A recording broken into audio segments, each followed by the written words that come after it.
इस वीडियो में आप गौतम बुद्ध के द्वारा कहे गए 5 सूत्रों को जानेंगे। ये 5 सूत्र धम्मपद से लिए गए हैं। बुद्ध के सूत्र बीजों के जैसे हैं, जो एक बार किसी के मन में पड़ जाएं, तो उसके भीतर सुख व शांति के वृक्ष उग आते हैं। पहला सूत्र, बुद्ध कहते हैं, दुराचारी व चित्त की एकाग्रता से हीन व्यक्ति के 100 वर्षों के जीवन से शीलाचारी व ध्यानी का एक दिन का जीवन भी श्रेष्ठ है। इस सूत्र का अर्थ है, आपका जीवन कितना बड़ा है ये मायने नहीं रखता। मायने यह रखता है कि आप इस जीवन को जीते कैसे हैं। लोग एक लंबे जीवन की कामना तो करते हैं, मगर एक अच्छे जीवन के लिए प्रयास नहीं करते। शीलाचारी कौन है? शीलाचारी वह है जिसकी इंद्रियों पर संयम है, जो किसी का अहित नहीं सोचता। ध्यानी कौन है? ध्यानी वह है जो खुद को जानने के मार्ग पर है। दूसरा सूत्र, बुद्ध कहते हैं, जो वृद्धों के प्रति आदर व्यक्त करता है, जो उनका सम्मान करता है, उसकी आयु, यश, सुख और बल बढ़ता है। इस सूत्र का मतलब है कि दुआ और बद्दुआ काम करती है। जब हम किसी ऐसे के लिए कुछ करते हैं जो बदले में हमारे लिए कुछ नहीं कर सकता, तब वह हमें दुआ देता है या आशीर्वाद देता है, जो दिखता तो नहीं है, परंतु उसका प्रभाव जीवन को बदलने वाला होता है। बुजुर्गों के पास देने के लिए धन या कोई वस्तु तो नहीं होती, परंतु उनके पास उनका आशीर्वाद अवश्य होता है, इसलिए उसे लेने से ना चूकें। तीसरा सूत्र, बुद्ध ने कहा है, अनर्थकारी शब्दों से युक्त 100 गाथाएं सुनने से बेहतर है एक शब्द शांति का सुनना।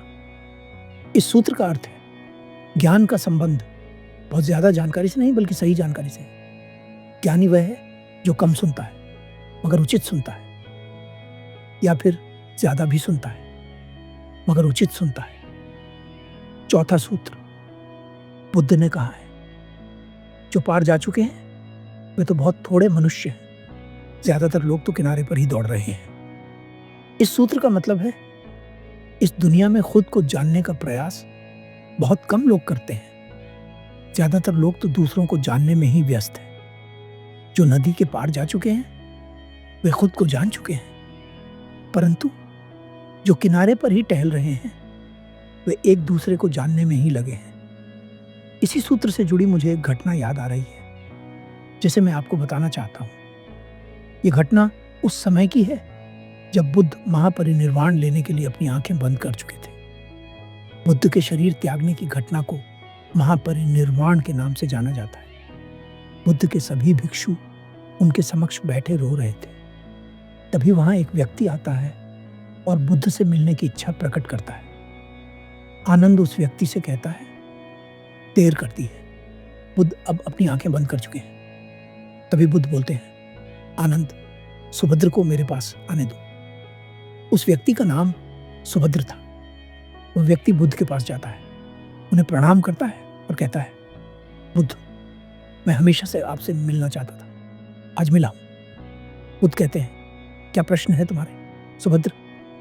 सुभद्र कहता है, मैंने पूरन कश्यप, महाकाली, गौशाल, अजित, केशकाम्बल, संजय वैद्यपुत्र और निगंठ नाथपुत्र जैसे आध्यात्मिक गुरुओं के बारे में सुना है। आपके विषय में भी सुना है। मुझे जानना है कि क्या इन्हें संबोधि मिली?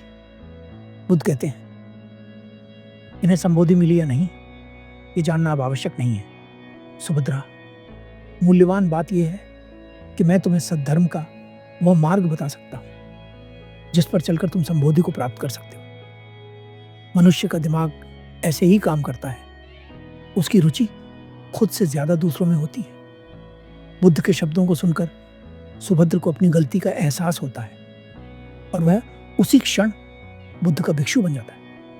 वह व्यक्ति ब्राह्मण सुभद्र ही था, जिसे बुद्ध ने अंतिम दीक्षा दी। 5वां सूत्र, बुद्ध ने कहा है, जो अधर्म के द्वारा उन्नति नहीं चाहता वही शीलवान और धार्मिक है। शीलवान का अर्थ है जिसकी इंद्रियों पर संयम है और वह किसी दूसरे का अहित नहीं चाहता। धार्मिक का अर्थ है जो सत्य के मार्ग पर है, जो ध्यान के मार्ग पर है। वास्तविक उन्नति का अर्थ है अपने मन पर विजय पाना। जो व्यक्ति धीरे धीरे ही सही मगर अपने मन को समझ रहा है, वही वास्तविक विकास कर रहा है। इस वीडियो के अंत तक मेरा विश्वास पक्का हो गया है कि ये 5 बीज आपके मन में पड़ चुके हैं और अब ये अपना असर अवश्य दिखाएंगे।